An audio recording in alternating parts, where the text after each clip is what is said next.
Ladies and gentlemen, it is your boy back at it again. But guess what? I'm not going to be by myself. I got my man, Evan Harrington. What's good, Evan? Welcome to another BF show. And my guy, Evan's next to me. Evan, how you feeling, baby? I'm feeling good, man. It's been a minute since I've been on Fanatics. Obviously, college rolling around, trying to pop in here and there, getting back on it, especially for the big game that we have, this late afternoon. It is going to be electric, and I'm always pumped to be back. I always love kicking it with you, Rico. Again, the energy is going to be here today going up against maybe the best team in the NFL and the Kansas City Chiefs. We'll dive into that. Oh, boy, it's going to be a big one. But you know what? It's not just going to be me and my man, Evan. We got Evan and Kevin, my man Kevin Syracuse, coming through. Mr. Spaces himself, been rocking it on the BF Spaces, hanging it out. Kevin, what's going on? Talk to me, brother. Well, I was telling you guys before we came on, I was thinking about even doing a Spaces last night on my way back from Cleveland. I know we're a football-oriented base here, but, man, I was so freaking ticked at the Yankees last night. I was thinking about doing a space about the Yankees, but you know what? I'm carrying over that. I'm transitioning that fire into today's game because it is a huge game for the Bills and the Chiefs and a huge game for the Yankees tonight. So it's a great day for sports. It is a freaking great day for sports, but even better for Bills-Chiefs matchup. It's the revenge game. Listen, we've gone on the revenge tour, right? We took care of the Titans. Bingo, bango. We went over there, and who else? We took care of the Steelers. Bingo, bango. So guess what? Next on the list, obviously, is Kansas City, and we owe them a good plate of whoop ass. A whoop ass plate is what we need to send them. But we've got a tall task ahead because they have our number. At the end of the day, when it really counts, they have our number, and this is an opportunity for us to, I wouldn't say even the score a little bit, but it's a little bit to kind of flex a little bit. We have an opportunity to flex on the Chiefs and say, all right, listen, we beat you guys last year in the regular season, so we know it can be done. But we need to beat them in fashion where, okay, you're really gonna have to make some adjustments to face us again in the playoffs because we know you're gonna face that Chiefs team. Especially if the Bills are rolling the way they're rolling. So let's get right into the first topic of conversation. If you guys have not seen the inactive list, by the way, shout out to the whole chat gang. We got just under 100 people showing up right now watching the game. I know there's a lot of you guys sitting there watching these early slated games, and the real game is about to pop off around an hour's time, less than an hour's time now. But inactives are here. They're active. And let me put up the list as to who is active and who isn't. And we will share the one name that's on that list that really has us kind of, So Jay Kumro he's on the inactive list, and we know that he's been nursing an injury. So we get it. Balen Spector, the 7th round draft pick, we get it. We got Andre Smith. I think today is the day Andre Smith works back. No, he's back after that because he was suspended for 6 games. So Andre Smith is not back yet. So is he back or not back? He's not back. It's just week 6, so he'll be after the bye week going up against the Packers. Right. So we've got 6 weeks suspension, and then we've got Brandon Bryant poor guy's been cut, released, brought back, signed again, cut, come back. He's back on the squad. They like him, but it's just a matter of making room on the list. And then we've got Justin Murray, offensive line, and then last but not least, we got Zach Moss that's finally been put on the freaking inactive list, and he's joined freaking Cam Akers because Cam Akers has joined the inactive list for the Rams. God knows why they put him on the list, but apparently he's going to be put on the trade block. I mean, there's 2 questions. Could Zach Moss be put on the trade block? Had they seen enough of Zach Moss and needed to move him and maybe we push him over to the New York Giants and something comes back our way, or do we push him towards the Carolina Panthers? Something comes back our way. Who knows what happens? But at the end of the day, we finally made a decision. Now I need to just get something off my chest real quick. And it's not a say it with your chest. It's nothing to do with that. But the fact of the matter is this. And I put this up the other day on Friday, and we were talking about how much touches these running backs are getting. within the AFC East, right? All AFC East teams, they're a 2-back system team. At the first 2 weeks, cool. They had 3 backs to try to figure themselves out. It took 6 weeks for us to figure something out that we don't want to go with a 3-back system anymore. Dude, this is a big sign. Now, I don't know what it means to you guys. I know what it means to me. They're going with a 2-back system. They're going for the young rookie and James Cook and Devin Singletary going forward. But I need to get your thoughts on it. So I'm going to start with Kevin. Kevin, when you see Zach Moss inactive, is it just a matter of it's a per game situation? In this game, we need that to happen. Nothing to do with anything else. It's just a matter of we want to go with a 2-back system for this reason against Kansas City. Or is there more to look into this? I don't think so. I think this is just strictly for today's game because I think this tells me that the Bills are going to air it out today because I think that they are not going to run the ball a lot. And when they do, they will probably try to do it with the screen game or the short yardage situations. And that's why you elevate. Well, James Cook has been elevated, but essentially you're elevating him on the depth chart. So I think this is just for a game like this. And again, that tells me that Allen is going to try to carve up this Chiefs defense, who is very banged up. Their secondary is very young and weak, and we'll be getting into that more as we move along in the show here. But to me, that shows that Devin Singletary probably won't get a lot of handoffs today. Same with James Cook, but I think they're going to use them with the extension of the run game. So I don't want to read into this too much with Zach Moss. I mean, maybe they could try to include him in a trade package. I mean, all the Christian McCaffrey rumors, who knows? But I think this is just something that for this week, they're saying, hey, in order to beat the Chiefs, we're going to air it out. And Zach Moss, we really don't have room for you today. That's rough. And I'm going to go to Evan, man. Evan, do you feel the same sentiments or do you see it completely different? Is this a sign? Yeah, with the whole situation with the Carolina Panthers, I mean, they basically came out and stated that they're going to want multiple first-round picks for a guy like Christian McCaffrey. So I don't think this has to do with anything yet, at least for a potential Zach Moss trade, whether that's just him, traded for a pick or him in a trade package for some other piece that we will add to this roster. But I also think, scratching him for today's game allows more position flexibility, throwing guys up into the active roster. I mean, when you look at the guys who are active today, you got 5 defensive ends, you got Shaq Lawson playing, or if you even take a look at defensive backs, you got Christian Benford back, and maybe you think a guy like Cam Lewis might even be a healthy scratch, but he is playing today. So, that's also something to take a look at as well. Like, again, the Bills even are running 5 linebackers today. They're running, 3 tight ends, only 3 running backs with, that flexibility of Reggie Gilliam as a tight end running back. So overall, I just think it was a situational game to game basis of saying, like, again, Zach Moss isn't something that we need into this game today. I still think the Bills are going to run the football. I still think they're going to try to establish the run early in this game and, try up front to win the line of scrimmage battle and, get the ground game going. But I just don't think that involves Zach Moss today. I think that involves more of Devin Singletary, James Cook, maybe a couple Allen-designed runs. But overall, I just think this is something for this game. Potentially, maybe a Zach Moss trade in the future. But as of right now, I just think it's for this game. This is very interesting because you guys are both looking at this as not a big deal. Don't look into too much of it. I think it's just a game per game basis. I think this. Yeah, not yet, at least though. I guess I'm in the minority. I feel this is a significant decision to make him inactive. They want to see more. And I said this last week, the fact that we got a little bit of James Cook and he showed what he did with this very little, opportunity. He did the most he could with it. And they want to see more.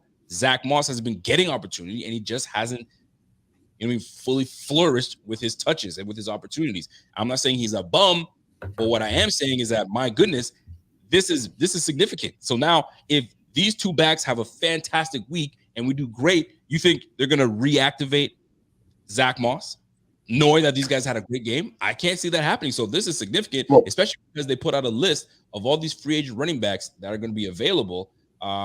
It is very interesting the moment they choose to go and deactivate this man. So I'm looking very much forward to seeing how this plays out the rest of the way and how these guys actually do today with Devin Singletary and James Cook. Now, Kevin, with James Cook getting the start, what are you anticipating from from seeing James Cook? Are you going to see him a lot more in the slot? Are you going to see him peeling out? What can we expect from James Cook now that there is just a 2-back system?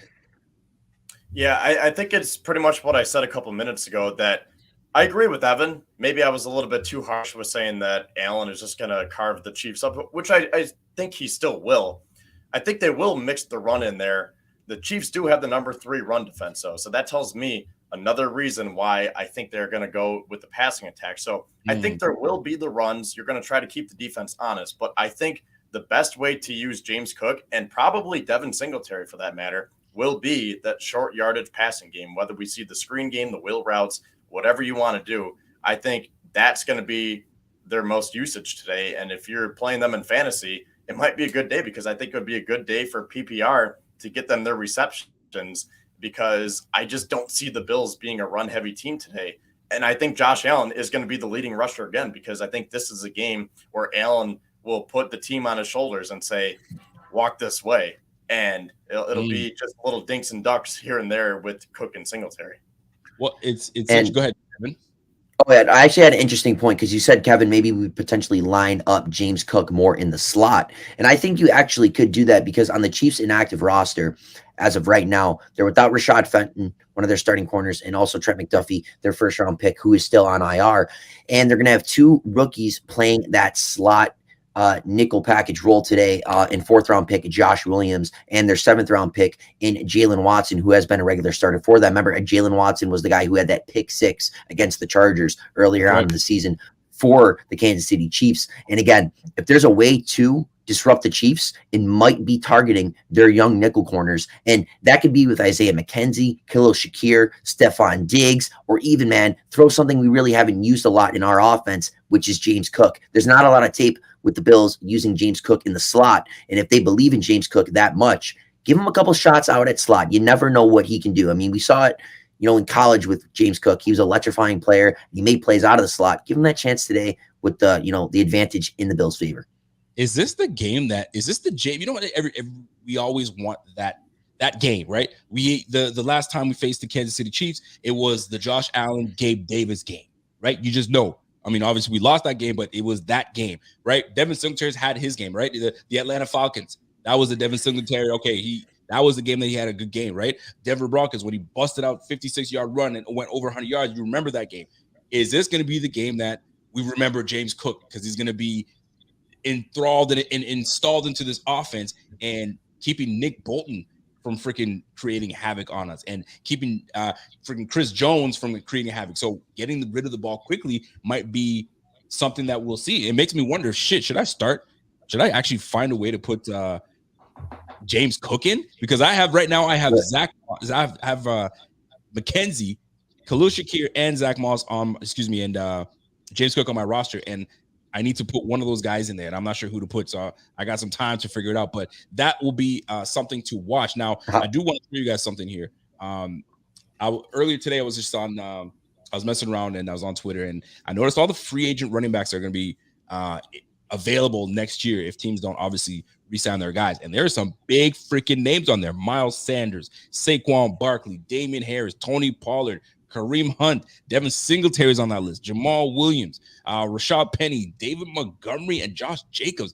Dude, so could this be the last run for Devin Singletary? I mean, I don't want to get into it, make this as a running back thing, but this is something. That's a list and a half right there. So it'll be very interesting to see what these Bills decide to do with this new information that's come out with these. I mean, not new information, but if you pay attention, these are the guys going to be available. And then now Zach Moss being inactive, it gives the spotlight to Devin Singletary and James Cook. I'm going to be very interested to see how Ken Dorsey utilizes these two guys in this game. Now, I want to talk about worries. Is there anything in this game that has you worried? And Evan, I'm going to start with you. Is there a time in this game that you're going to be worried? Is there someone that you're worried about in this game? Is there someone that has you a little concerned? And I want to start with you, Evan, then I'll go to you, Kevin. Well, it's not actually one player in particular. Like, when you think of the Chiefs, obviously Patrick Mahomes is going to make Patrick Mahomes type plays, and same with Travis Kelce. But Tyreek Hill's gone, and this is my point I'm going to try to make. We were always scared of guys like Tyreek Hill and Travis Kelce making plays on us, and we would try to just key on one guy. But now Patrick Mahomes can go to whoever he wants. He doesn't have to just eye up on Tyreek Hill. He doesn't always have to just eye up on Travis Kelce. And I think that has made Patrick Mahomes a more dangerous quarterback because he's not going to try to just force the ball to one guy and potentially throw a pick. I mean, you saw last year in the regular season game when we played the Chiefs, he's going to Tyreek Hill a couple times. That resulted in a pick six going the other way for the Bills. Now, Patrick Mahomes is more of a smarter quarterback. He reads the game a lot better. His game sense is just taken to another level. And he's going to Juju Smith-Schuster, MVS, Sky Moore, right. CEH out of the backfield, Jerick McKinnon, Pacheco. There's a lot of names on this Kansas City Chiefs offense that isn't gonna, completely ruin the game for you, but they can, convert first downs. They can, get 20 yards downfield. They can do a lot of little things that overall would have a big impact on the game. That is what I actually think will hurt the Bills overall. If I had to, think one thing. Good. Honestly, that's great point that you put there. And my man Jeff King wants to chime in and say, listen, folks, as my man Doc Holliday quoted in the movie Tombstone, oh, make no mistake, it's not revenge thereafter. It's about the reckoning. Let's fucking go, Buffalo. Stomp the living dog shit out of them like you caught them in bed with your wifey. Golly. Scotty. Jeff King doesn't want anything being caught with his old girl. So guess what? If you catch that shit happening, stomp the dog shit. Put the face on the curb and stomp the shit out of him. And that's exactly what my man Jeff King is saying. I appreciate you, Jeff King, with that super chat. Much love, but he's right, man. There's the calm before the storm. Right? We've been calm. Nobody's been making a big fuss, especially the Bills, out of this game. It's one game at a time. And right now we happen to be playing the biggest game, which is this week 6, for going against the Kansas City Chiefs. And you can't go wrong with that. So, and I want to bring the question over to Kevin. Kevin, are there anything or anyone that concerns you, any matchups that concern you in this game? This could sound crazy, but I am totally cool right now. Like, I am so confident. This is the best I've ever felt going into a Kansas City game. And I think the difference is the defense, because both of our offenses, Buffalo's offense and Kansas City's offense, they're great, right? Arguably the two best offenses in the NFL. And you were talking about the different players that they can use, Evan. But the difference here is that Buffalo's defense is so much better than Kansas City's. Now, I could be wrong. They could come out and have a great game plan today, but the players that the Bills added in free agency, through the draft, through trades, whatever, waiver wire, anything, they did this for a game like this to beat Kansas City. That was the main thing. We can't finish the game against Kansas City. We can't get Mahomes on the ground because all the times that he was scrambling around last year. So that's why you build up the defensive line. That's why you get the finisher in Von Miller. That's why you draft Kyer Elam and let Levi Wallace walk. That's why you do all these things. And I know it's a lot easier said than done, but let's not forget, the Bills have shut out 4 out of 5 opponents in the second half this year. They're outscoring their opponents 70-7 in the second half and 44-0 in the third quarter. Now, these offenses are not as good as Kansas City's. So I would be shocked if they can shut out Kansas City in the second half. But I think that's the difference right there, is that the Kansas City Chiefs defense was not that good to begin with. And now, with all the injuries they have on the back end, man, I think we could really put it to them today. I like that. I like your optimism, but I mean, if we're gonna keep it freaking all the way real, they've got some dogs on that team. The same dogs that we have, they have some dogs on the team, and I do have concerns. Right? Just last week, you saw exactly what happened. What George Pickens did to Kyer Elam. Right? George Pickens was all up in Kyer Elam's face, in his grill, catching footballs, whether he was in zone, whether he was in man, because he was doing both, and he was able to have success without any resistance. Now, Kyer Elam did redeem himself with an interception, poorly thrown ball by Kenny Pickett. Nonetheless, he got himself in position to make that interception. But you're going up against a rookie Kenny Pickens with a defensive-minded coach in, obviously, Mike Tomlin. So Matt Canada was one running plays, and there's been some if there's up and downs about the feelings on Matt Canada and the way he's play calling. Now, the Pittsburgh Steelers are doing pretty well right now. I think they're up against the Buccaneers 13-12. So go figure, right? But my concern is Kyer Elam. They saw what Kyer Elam was, the struggle that he faced against the rookie quarterback in Kenny Pickett. So why wouldn't you go right at Kyer Elam? So I'm concerned about that, but we're going to see how he responds. It's all about how he responds. If he responds, that means we know who we got. But like, this league is a copycat league. If I can see I have success against that corner, he's always bailing, he's doing whatever, I'm going to continue to go at him until he shows me what he's got. Cody Benz comes in with a super chat and says, hey, is this the game Milano shows that he's him versus Kelsey? We'll get into that just a little later. But I love that comment, Cody. And on the offensive side of the ball, I'm surprised you guys didn't even mention this. Right? If you look at the offensive line, who is our liability on the offensive line when it comes to pass protection? Probably the interior with the guards. Oh, yeah, thank you very much, Evan. I saw the look on your face. Who is it? it's Spencer Brown. Thank you very much. Spencer Brown is going to be going up against who? Chris freaking Jones. Who? Well, Chris, and he said it again. So let me tell you something. Chris and Jones, the rookie George Karlaftis, the rookie George Karlaftis. He's been solid. That's right. So both those guys off the edge. My goodness, I'm telling you right now, man.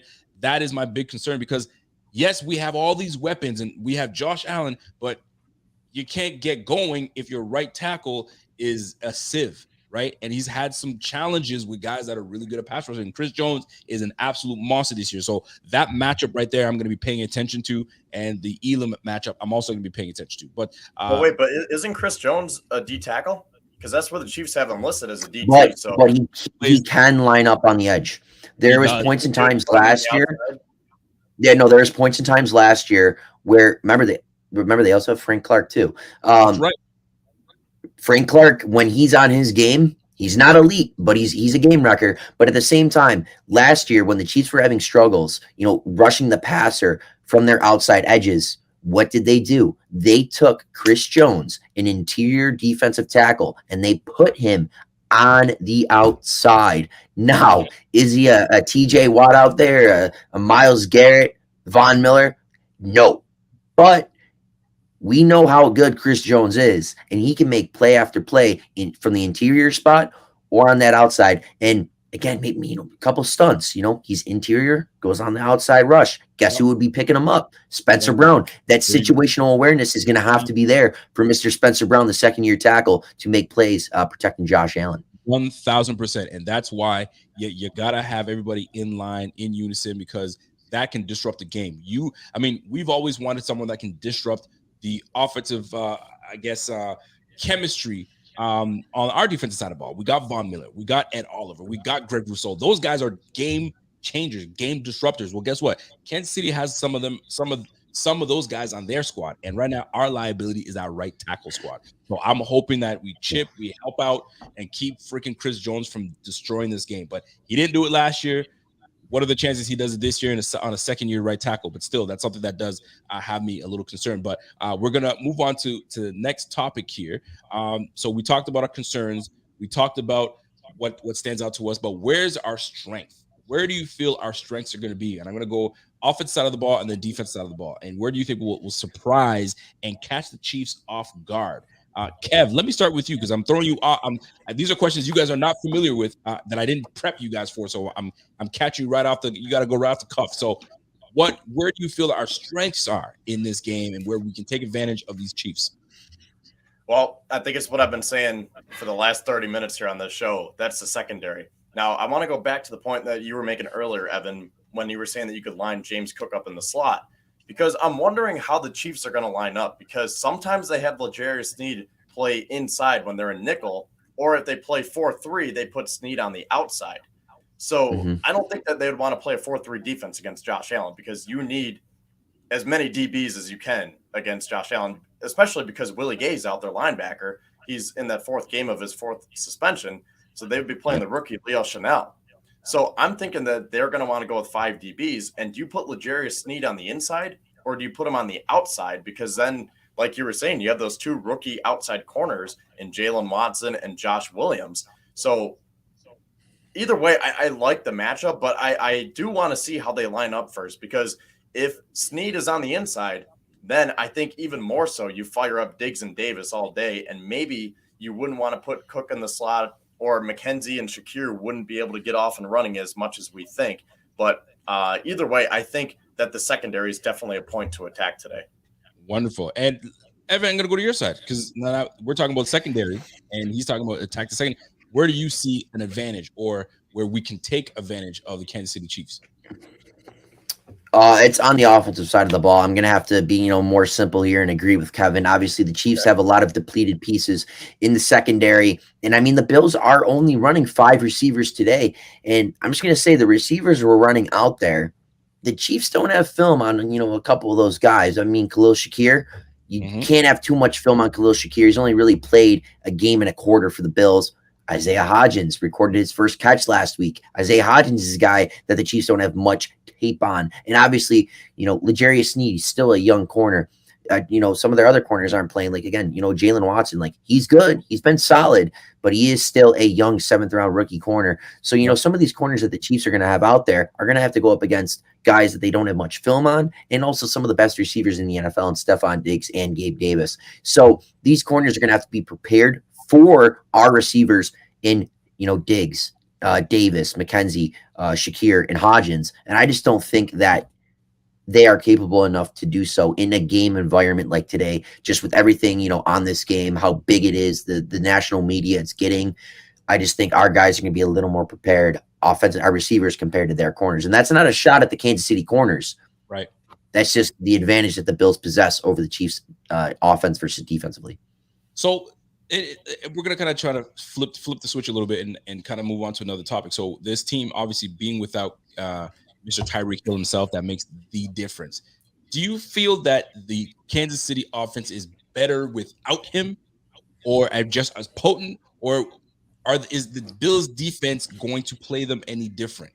Or, and you say, what I'm trying to formulate here is, with Tyreek out, do the Bills play the Kansas City Chiefs difference, or is it a whole new game plan now? Because Tyreek's out, we have to game plan for Tyreek. We can't game plan for Tyreek. So does it kind of throw this defense off, not having Tyreek on the squad? And I'm going to go to Evan. You were just talking about it, so I want you kind of dip into Tyreek being gone and how this defense is now going to try to defend against a Pat Mahomes team without Tyreek. Well, the one thing I will say overall is, from team to team, I don't think this Chiefs offense is less dangerous per se. But when you look at how the Chiefs have played the Bills over the past couple of years, Tyreek Hill has been a big X factor. We're just going to have to, say it how it was. Tyreek Hill was kind of owning the Bills over the past couple of times they have played. Now, without Tyreek Hill, obviously you don't have that burner with his unbelievable yak ability and his downfield speed to get over the top of your safeties and your DBs.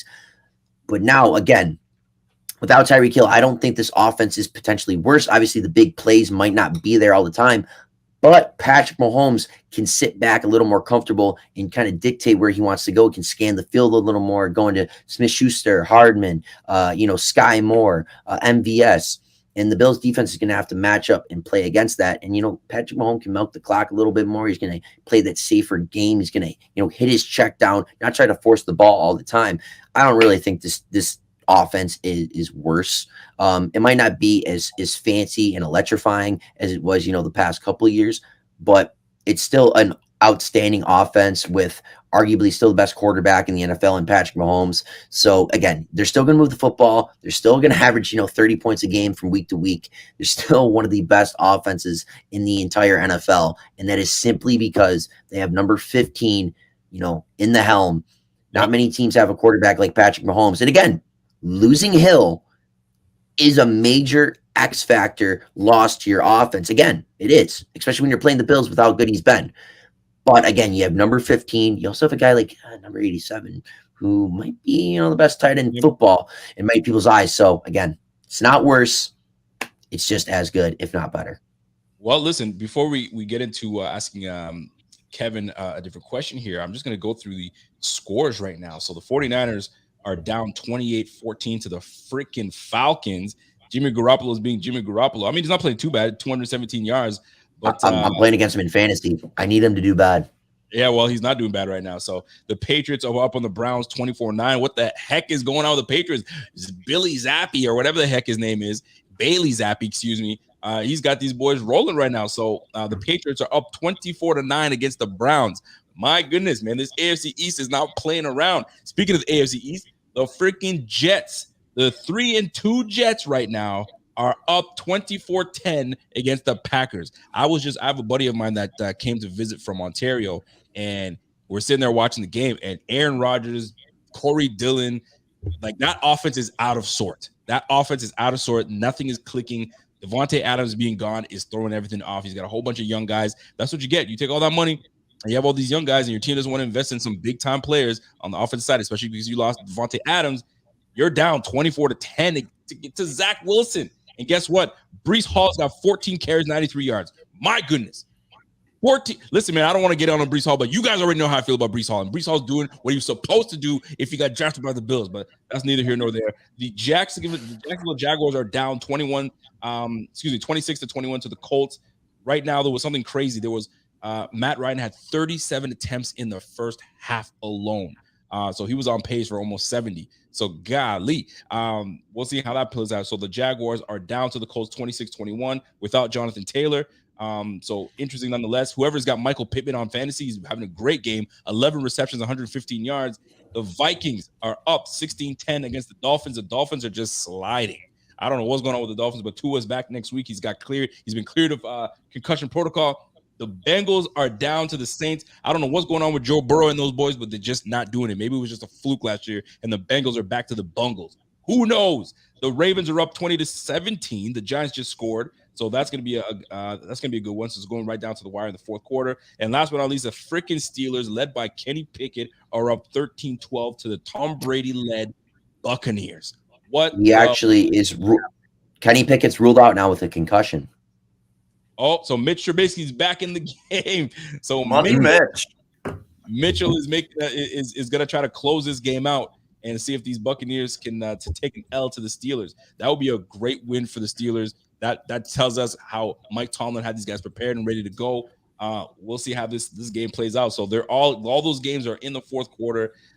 Should be fun week, man. The NFL, man, you just never know with these freaking teams, man. It's craziness. So back to Bills chatter. So looking at, I gave you the, you guys gave me your concerns.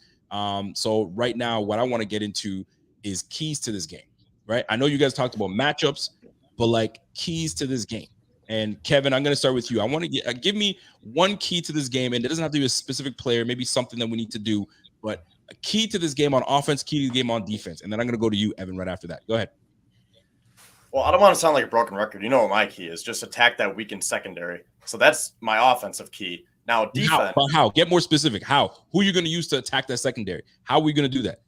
It's great. Well, I think, something that we haven't mentioned is how Diggs was bracketed last year. They do a great job of usually containing Diggs, and that's why we found Gabe Davis wide open so much in the playoff game. Right. And I think that he showed that you can't leave Gabe Davis on an island, and you can't put all your attention on Stephon Diggs. So I think it's just going to go back and forth. You feed Diggs, you feed Davis, Diggs, Davis, Diggs, Davis. And then that's when you can open it up. And it's like, oh, now I have James Cook down the field. Now I have Isaiah McKenzie. Maybe Dawson Knox. We see him get involved a little bit more. So I think those guys can kind of offset because, you're not going to want to go to Diggs and Davis every single pass attempt. Other guys will get their targets. But when they need a breather, when the defense can finally somewhat lock them down, I think that's when you can utilize your other weapons. I like that. And what about on defense side of the ball? You got me on the offense. Keys to this victory on this defense side of the ball, or generally, what do we need to do to get this W with this game? Well, I think in general, put pressure on Patrick Mahomes. That's going back to what we were saying with building up that defensive line and finally getting him on the ground. But I'm going to try to get more specific here, and that's contain Travis Kelce. Because we have mentioned him. We haven't really dove into that. We haven't gotten too far into that. And I want to go back to that Ravens game because Taryn Johnson was a stud. He held Mark Andrews, arguably the second best tight end behind Kelce, to 2 catches for 15 yards. I don't know all the X's and O's and exactly how he did it, but that was a clinic that he put on Mark Andrews. And if he can do that again to Travis Kelce, that's a huge key to the victory right there, because if you can shut down Kelce, if Sky Moore beats me, if Juju Smith-Schuster beats me, fine, so be it. Hats off to them. But you cannot let Travis Kelce get 4 touchdowns on you like he did last week. So, they usually put Matt Milano on him. But if Taron Johnson can continue to play at that high level, I think that is going to bode so well for this game. I like that. Ev, talk to me, man. A defensive side of the ball, offensive side of special teams. Is it coaching? Is it time management? What is it? keys to this game, offense, defense. I need 2 keys to this victory for you. What stands out to you? Yeah, so first offensively, I think I'm going to have to kind of agree with Kevin here a little bit. They're going to have to attack the Chiefs secondary early and often. And I'm not going to go with, Gabe Davis, Isaiah McKenzie, Dawson Knox. They need to get, the big time playmaker involved in Stephon Diggs. Obviously last year, Stephon Diggs, like you mentioned, Kevin, was bracketed last year. I'm pretty sure he ended the game with only 7 receiving yards and that 2-point conversion late in the 4th. But this is a game for Stephon Diggs to have a huge game, whether that's 150 plus yards and 2 touchdowns. I mean, this is a revenge game, in my opinion, not only for Josh Allen and the Bills, but for Stephon Diggs as well. We remember that photo from the 2020 AFC Championship after, they were celebrating. There's Diggs out there on the field, on the sideline. He didn't really get to have his big moment, back in the AFC divisional round last year. And I think this is a game that he can do so. And again, that's going to be up to Ken Dorsey and Josh Allen to get, Stephon Diggs involved very, very early, whether that's just 2 to 3 catches on the first drive and then just really going off with it there. And then defensively, I think it's containing the edges against Patrick Mahomes. You cannot let Patrick Mahomes get outside the pocket and throw on the run. I mean, Patrick Mahomes, I'm pretty sure, is top 2 in touchdowns when throwing on the run since the start of 2021, only behind our very own Josh Allen with 15 since the start of the 2021 season. So again, contain the edges, pressure from the inside, really make Patrick Mahomes' life, hard and very tough. And again, I know it's very simple, like just get pressure on Patrick Mahomes. But realistically, get pressure on Patrick Mahomes. I mean, you have guys like Ed Oliver, who's supposed to have a big year. You bring in Von Miller. You got Greg Rousseau, who's been outstanding this year. Boogie Basham, Shaq Lawson, AJ Epinesa, Phillips, Daquan Jones, Tim Settle. I mean, these are names. These are playmakers that should be impactful players today. And we got to see that. We need to see number 15 on the ground tonight. And the Bills' defensive line is going to have to get to Patrick Mahomes and especially contain those edges, because if your secondary is locking up nice, but your pass rush isn't getting to Patrick Mahomes, Mahomes has the ability, he's got the intangibles to get outside the pocket and make a big play happen. He will wait for one of his receivers to get open, and he's got the arm talent and the arm angles to throw and make plays, especially on the run outside of the pocket. So get him on the ground and contain those edges. I like it, and I'm gonna go a different route than you guys. Keys to this victory. Listen, the Raiders put up 29 points on the Chiefs. One of their key contributors to that win, that close win, I should say, was Josh Jacobs. Josh Jacobs had 150 yards rushing. Now, we don't have that Josh Jacobs type of back on our squad. However, supposedly Zach Moss. Right. Well, Zach Moss inactive. So for me, they're going to be waiting for us to throw the rock because that's what we do. So I'm looking to keep Pat Mahomes on the sideline, right? So let's sustain some very efficient drives up the field. That's using the run, utilizing the run, and committing to the run. My man Jeff B said it last week, man. Commit to the run in a way that it keeps these teams honest. Josh Allen's gonna get his. But you got to keep number 15 and number 87 on the freaking sideline and have Eric Bieniemy and freaking Coach Reed bored out of their mind because they can't call plays. So if we can sustain long drives and just be efficient with the football, third downs are going to be crucial. But for me, one of the bigger keys to the game is try to commit and establish a running game in order to utilize our time of possession and just control this game. We have a very good defense. So if we do what we're supposed to do on the offensive side of the ball, the defense will do what they're supposed to do. That's number one. We can't commit penalties. Keys to this freaking game, be freaking disciplined, right? No hitting players after, no holding a play because you're so scared because you think you're going to get beat. You got to be disciplined in this game. I'm talking about stay within your scheme, stay within discipline. Don't be hitting guys, holding guys. Like dumb penalties, do not give them yardage. You just can't afford to do that. We're a very good team, but when you go up against guys like Mr. Pat Mahomes himself, he'll make you pay. He will make you pay, and we just can't have that. So this defense has got to be damn well ready to freaking put points on the board, but at least control this game. Now, I'm going to go back to do a little sports break here. The Jaguars are up 27-26. The Colts are now down again. The freaking Colts, man. Hold on to a freaking victory for crying out loud. Anyway, Falcons 28-14. Nothing's changed over there. The Patriots are up 24-9. The Browns put up a couple more field goals, or was it a touchdown? I'm not too sure. And maybe it was a touchdown, but we'll see. The Jets are still up 24-10. Brees Hall is at 17 carries, 118 yards. He's over 100 yards and a touchdown. Son of a bitch. Jaguars 27-26. Vikings are up 22-10. We can call that a game for the and there's 3 minutes left in the game. So the Dolphins are on the 3-game losing streak. This will be 0-3 since these guys have 1-3 since they won their Super Bowl in week 3. 0-3 since they've beaten the Bills and they haven't done shit yet. So they all gas against the Bills, and then they're out of control right now.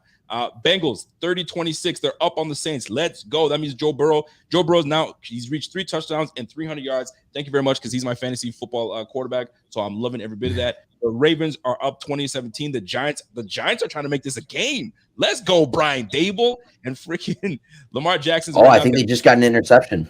Who did? I think the Giants might have just got an interception.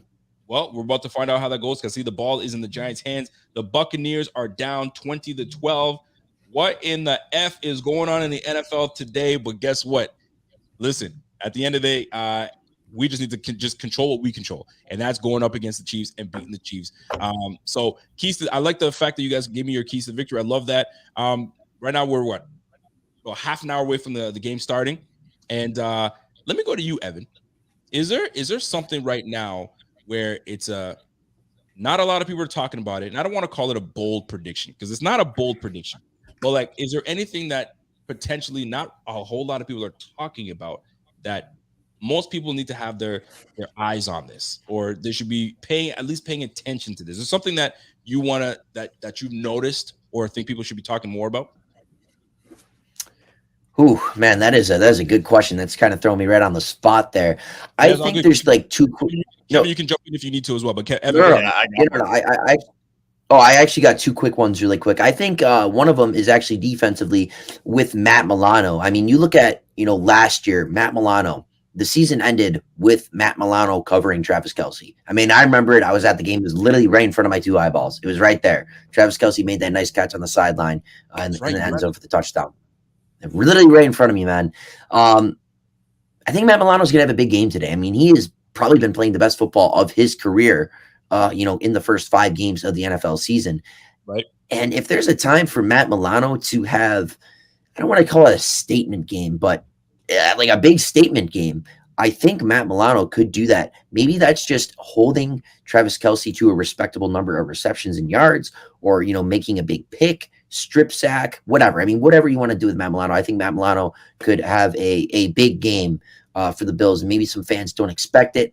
And then I kind of alluded to this point earlier. Stephon Diggs hasn't had the biggest games against the Chiefs per se.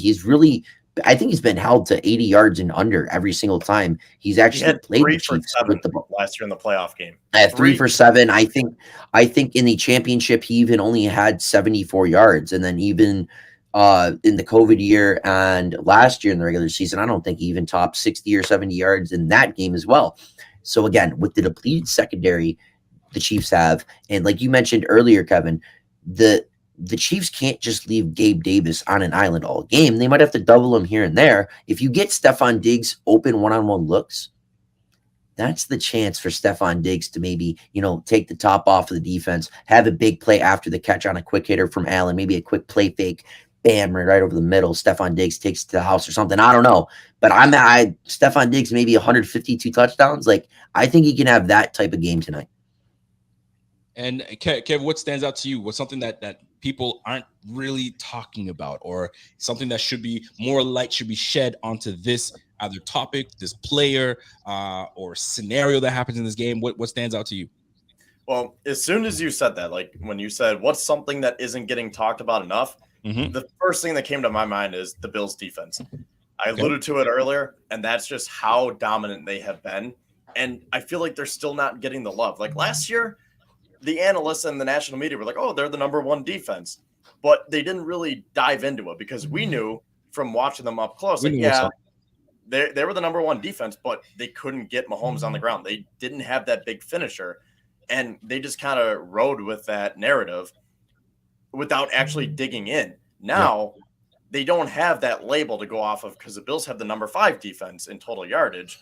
So now they can't just say, oh, they're the number one defense. So now it kind of is coming back to bite them because the national media isn't doing their homework on guys like Taryn Johnson or guys like Greg Rousseau or Matt Milano, Kyrie Elam. How about DeMar Hamlin? We haven't even mentioned him yet. He's been sensational. Jaquan Johnson, any one of these guys. Christian Benford, who's back today after breaking his hand. I mean, you put any of these guys out there and they are making you pay for it. And it's just such a cool thing to see. So I'm going to go with the Bills defense. And I'm sticking with my prediction that they are going to be able to hold Patrick Mahomes in check today. And I think this is a game that you have to do it because if you want to take that next step, you have to win convincingly over the Chiefs today. Because I'm going to say it right now. If the Bills have a great game today, offensively and defensively, the narrative will be, oh, well, Patrick Mahomes didn't play well today. It won't be the Bills defense played great. It's Patrick Mahomes played bad. So you have to do everything you can to not let that narrative get out there and have these people like Nick Wright, who probably won't say this because he's an idiot, but you have to play so good that the narrative will be, wow, this Bills defense is legit and they are a juggernaut and they will come at you every which way, not just with Josh Allen or Stephon Diggs.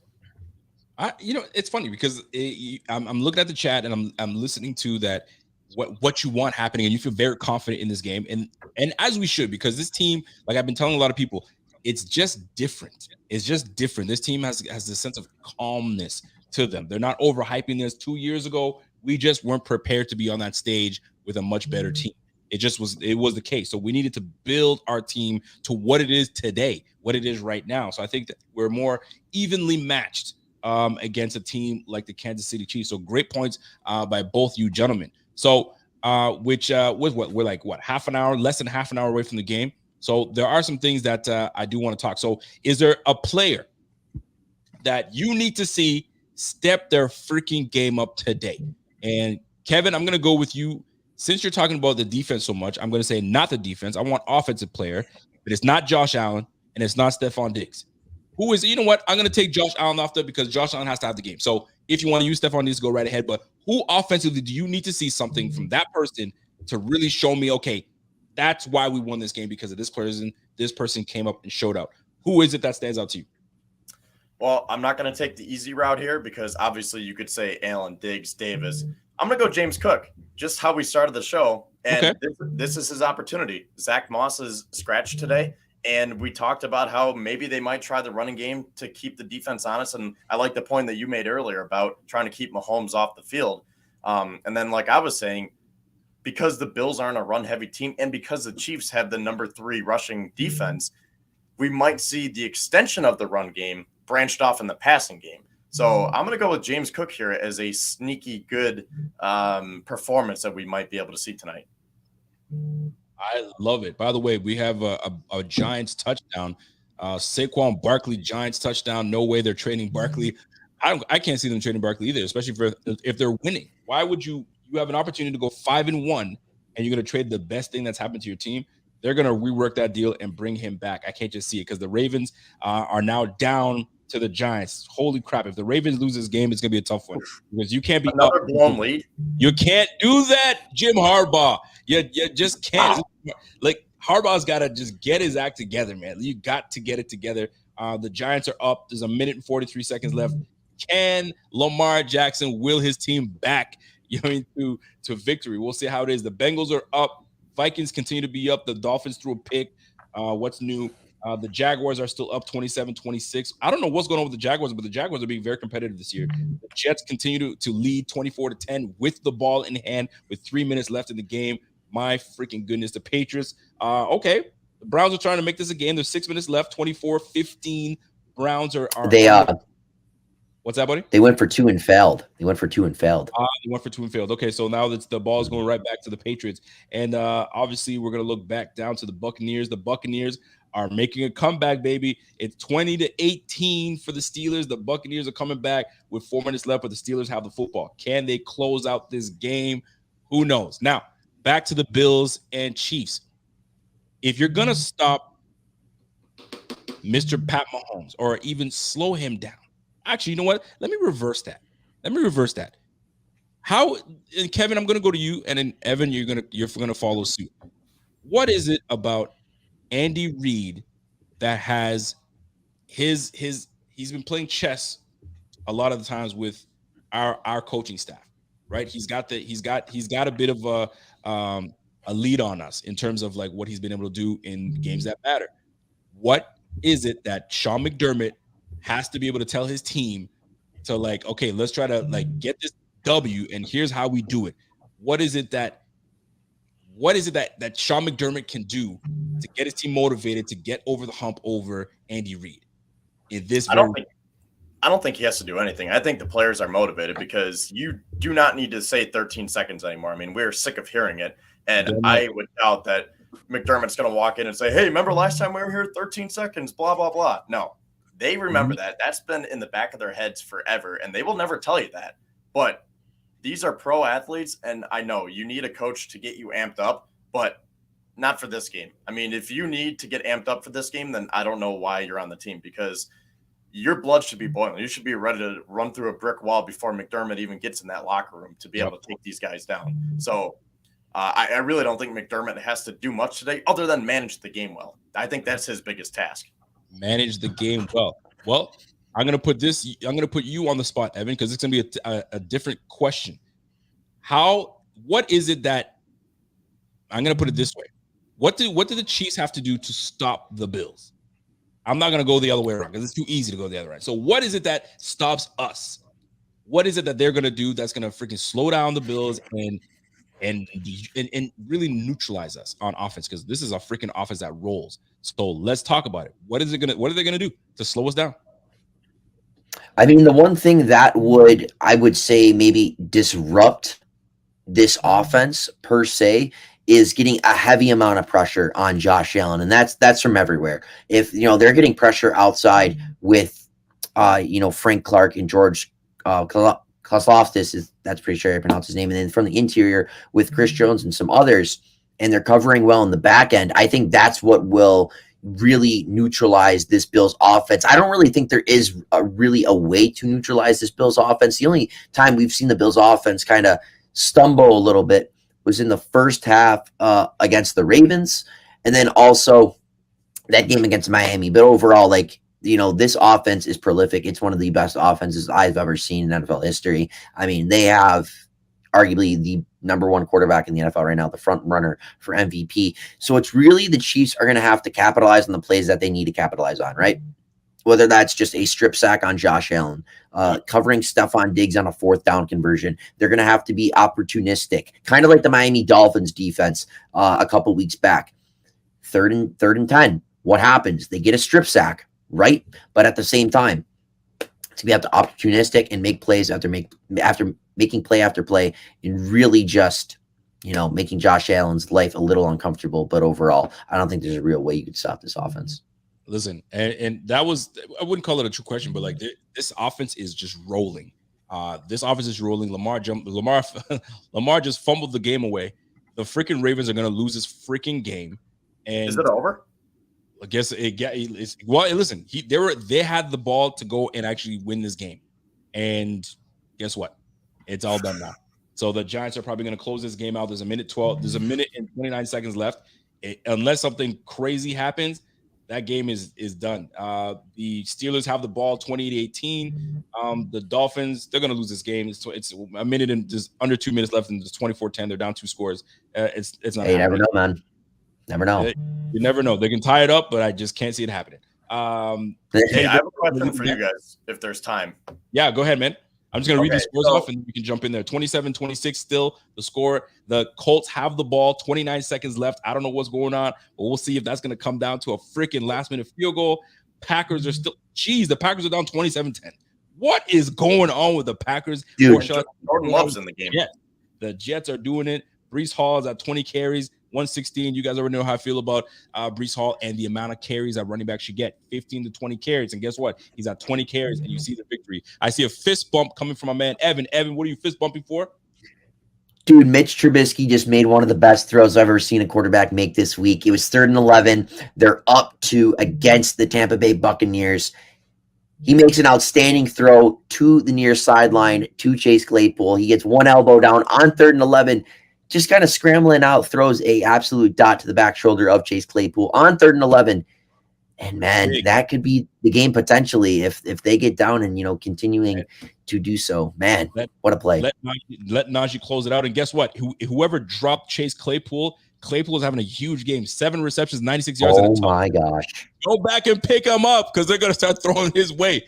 Golly! But anyway, Kev, go ahead and jump in on your question, big fella. Well, we've been talking about James Cook a lot and whether he can explode or not in this game, and that led me to thinking. Do you think that the Bills save plays and schemes? And this is a game that you would unleash those plays and those schemes and James Cook. So do you think that they – I guess it's a two-part question.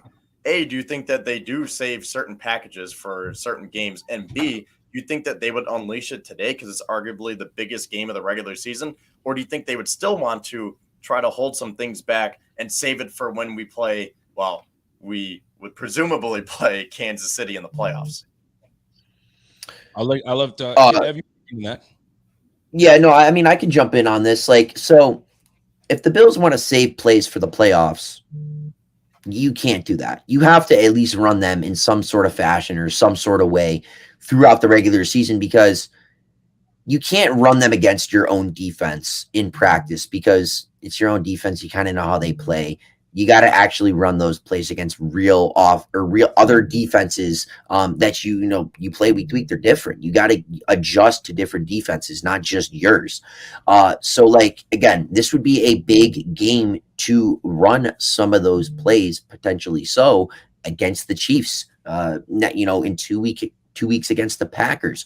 You got to start running and rolling these plays out sooner rather than later because in a lot of people's eyes, it's so early in the season. But if you hold off on those plays for 2 or 3 weeks, all right, you don't do it this week. Oh, you got a bye week. Oh, it's already week 8. Save it for week. Oh, you're in week 10. You only have half of the season left that you have to work on these new plays. And I get it, but you got to start rolling them out sooner rather than later if you want to do so. Yeah, I agree because not to cut you off, Rico, but I think you have to go full force today. Maybe there are some different schemes that you still hold back, but you got to go pedal to the metal here because this could be for the 1 seed today. This could, and it's early to talk about 1 seed. So. We definitely have potential for it to be the 1 seed. I mean, we still got a few tough games ahead on our schedule, but nonetheless, it is something. But before I get into the next topic here, the Patriots game has not changed. Patriots should be able to win this and close this one out. The Jets are going to win this one. They're going to close this game out. My friend is in the other room. I'm sure he's fucking losing his shit. I haven't heard him speak one yet, so he's upset. The Colts come back and win this freaking game 34-27. I know it's not over yet, but it's gonna be over. And my man Alec Pierce comes in with a clutch touchdown. I have him on my fantasy. This is great, and I started him. Dude, that was insane. We got a freaking win over the Jaguars. The Vikings are trying to hold on. Oh, the game's still going on. The Vikings are up 24-16. The Dolphins are trying to make this a game here. The Bucks are still down. The Steelers still have the football in hand. So it's 20-18. So a lot of upsets are happening. The Steelers are going to upset the Buccaneers. The Jags, I mean, that's not really an upset. The Colts are supposed to win that game. Obviously, the Jets upset the Packers. We didn't see that one coming. And the Patriots and Browns, that was a toss-up. I didn't know what was going to happen with that one. And look out, the freaking Patriots just put up another touchdown. So it's 31-15, and they got this one in the bag. So guess what? The AFC East, the Patriots are going to go up to 3-3. The Jets are going to 4-2. The Dolphins are sliding. They're going down to 3-3. Folks, this AFC East is nutty. So let me get right back into Bill's chatter here. So here we go, guys. We have a big game ahead. We can talk about all the things that we need to talk about. So here's what I need from you folks, right? We need hot takes. And I need a hot take coming from my man, Evan. Evan is known to give some hot takes. I hope it has nothing to do with Bobby Hart. So I'm going to eliminate that. So no Bobby Hart.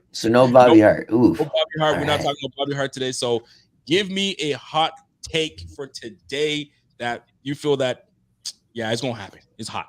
It's hot. It's burning hot. Let's go. The The one thing before I get into it, you mentioned Bobby Hart. I mean, it's a hot take that this dude's even still on the roster. I wasn't even. I thought he was gonna be like 2 weeks and out, but nonetheless, he's still on the roster, still kicking it with the Buffalo Bills, coming in on seven lineman packages. All right, my hot take for this game. I said it earlier in the show, and I'm gonna stick to it.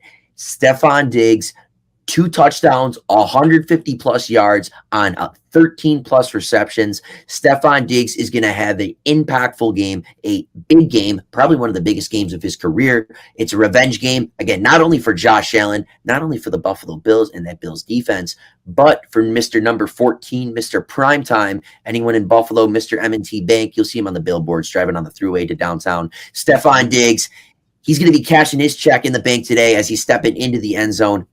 Not 1, but 2 times, potentially 3, but we're going to stick with 2 just because there's only so many cashes you can check, 2 per month. All right, let's go. Stephon Diggs, 150, 2 touchdowns. I'm with it. I like it. Hot take. What's going on? Got me. Give me some. Kevin, give me some, buddy. Well, I'm going to stick with the defense, and my hot take here is that the Bills are going to win big, and they're going to hold Kansas City to 20 or less points. And if that's not hot enough, 1 touchdown in the second half. They're going to hold them to under 10 points in the second half, and they're going to continue with that second half dominance. I like it. Here's a question for the chat, and here's a question for you two gentlemen right now, because I have to make a decision very shortly. I have a slot open for either James Cook, Khalil Shakir, Isaiah McKenzie. All 3 gentlemen are active. All 3 gentlemen will be playing this game. Who would you start in those 3? And John and Zach Moss is inactive, so there's going to be a 2 running back system. Who's going to have a game? Ooh, how many teams are in this league? I had Isaiah McKenzie. This is a 14-team league. Oh, 14. Wow, this is deep. You know what? I think you have to go big or go home. I think you have to go big or go home, and I think you have to rely. Normally, I'm not a guy who relies on touchdowns in fantasy. I'm with my PPR guys. I think you have to go with Cook. I think you have to go big or go home. I think Cook's the guy that could only have 5 to 6 touches, but those touches could be for a 50-yard reception or a 30-yard run into the end zone. You got to go with the big play ability, and the guy that's going to have the big play ability for us tonight is James Cook. Now, can all those guys make plays in their own individual respects? Sure, but you got to go with the rook. Got to go with the guy who's going to make big play after big play on limited touches. That's so the rookie. Because I'm sitting here, and Kevin, are you in agreement? Because the chat right now has Cook and Shakir tied.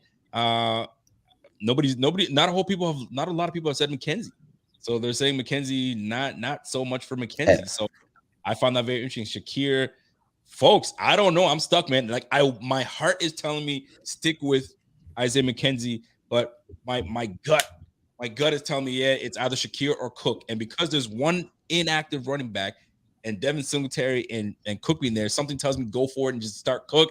But that could be the reason I lose this fucking game because I start Cook.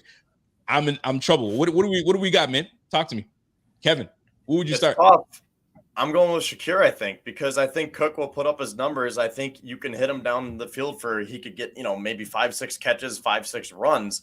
But when it comes to the red zone, I think that's Diggs, Davis. Allen's going to be the main runner, so that takes away Cook's running abilities.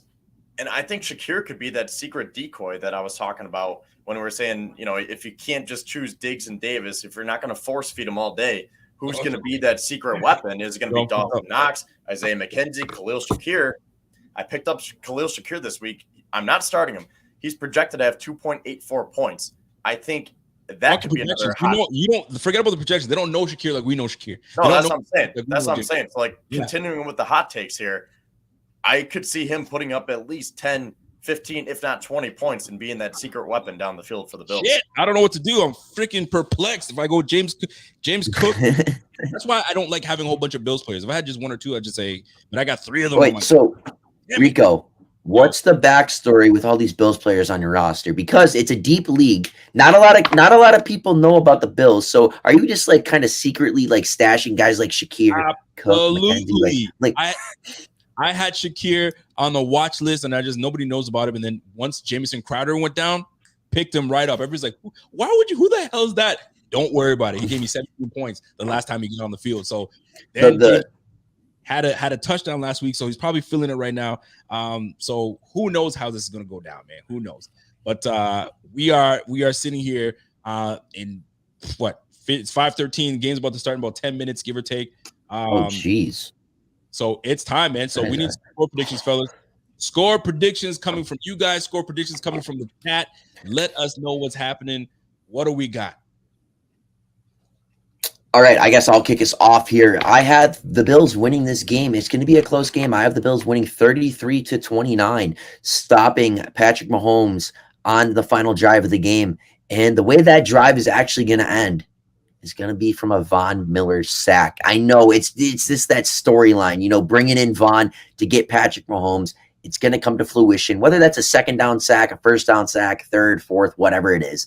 Von Miller is going to have an impactful sack on Patrick Mahomes on the final drive of the game to put him in an uncomfortable spot to not convert on a fourth down. Give me the Bills 33-29, winning another close game.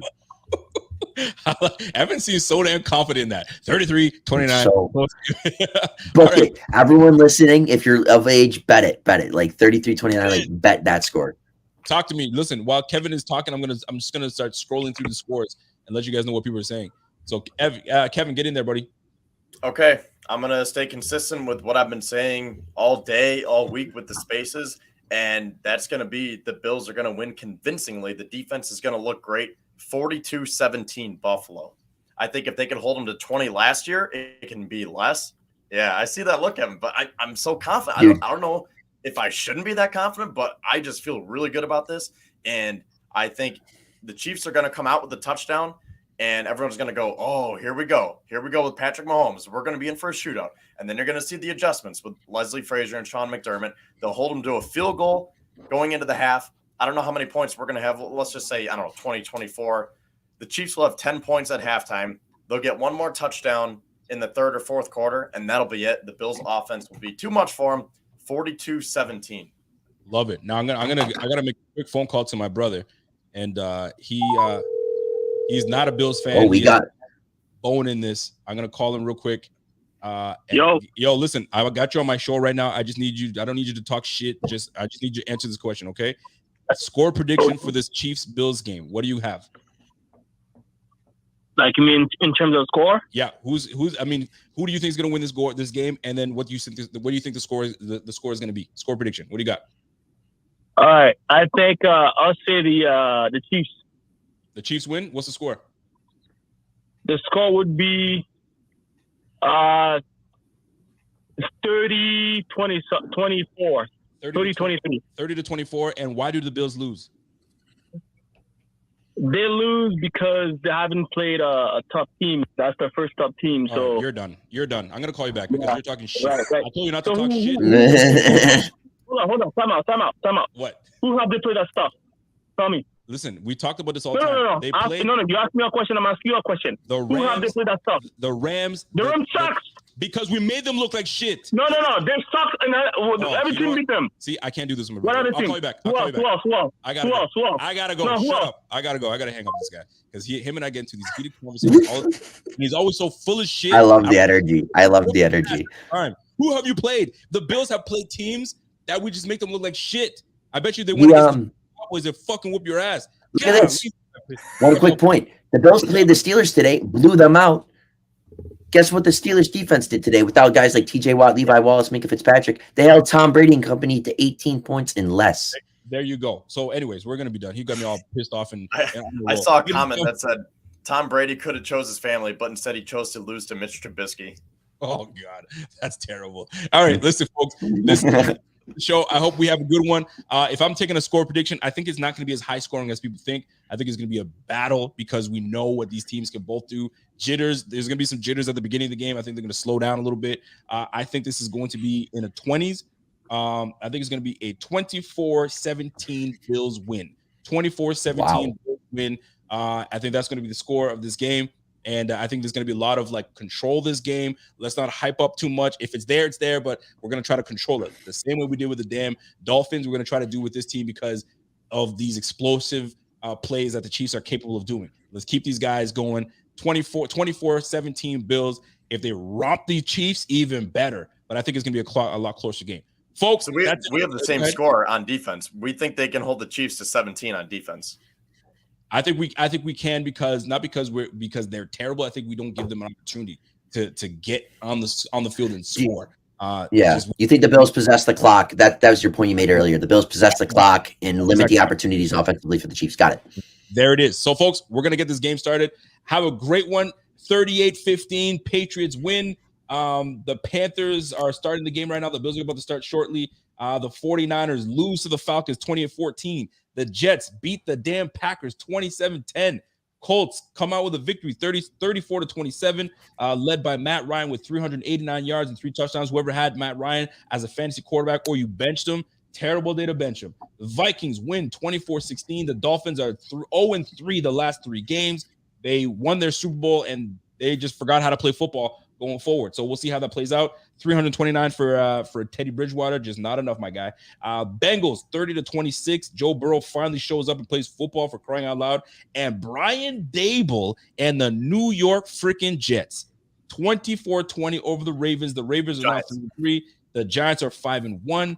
Lamar Jackson just couldn't put it together. He should have took that money, and now he's just looking like the guy that fumbled the bag and fumbled the ball at the same damn time. And last but not least, the Steelers whoop on the damn Buccaneers and squeak out a freaking comeback. Actually, they were dominating the whole game all the way through. 20-18. Tom Brady is looking ancient. Tom Brady is not the same. Tom Brady is going through some life issues, and that's what happens, man. You should have retired, but you came back, and now it's somewhat of a stain. Somewhat tiny little stain. But anyway, that's that, folks. Bills, Chiefs, big game today.